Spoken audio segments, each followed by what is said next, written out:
Élection Québec 2012 ou comment déloger les libéraux. Il n'y a qu'une façon d'y parvenir et c'est de se regrouper derrière un même parti. En ce moment, il est en train de se passer exactement ce que Jean Charest a prévu, la dispersion des votes non libéraux. C'est de cette façon qu'il a gagné les dernières élections et c'est ce qu'il tente de recommencer.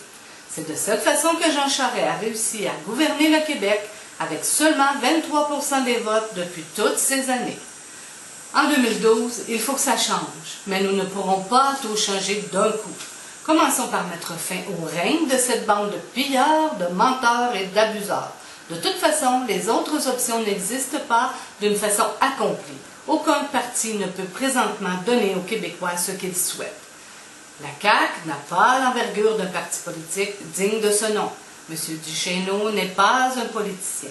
Ce n'est qu'un spécialiste contre la collusion. Ce n'est pas non plus le Dr Barrette qui peut tout à coup devenir un grand politicien et qui réglera d'un coup de baguette les problèmes de santé au Québec.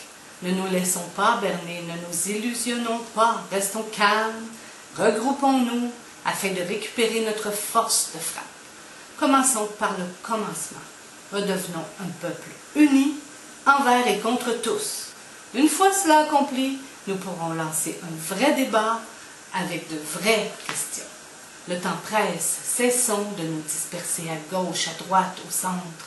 Concentrons notre force de frappe pour atteindre la cible.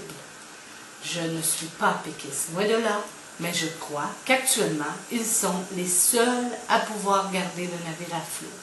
Le temps de retomber sur nos pieds, le temps de réunir nos idées, de repenser le Québec, le temps de redéfinir notre vision. Si nous n'agissons pas maintenant, j'ai bien peur que les jeux soient faits.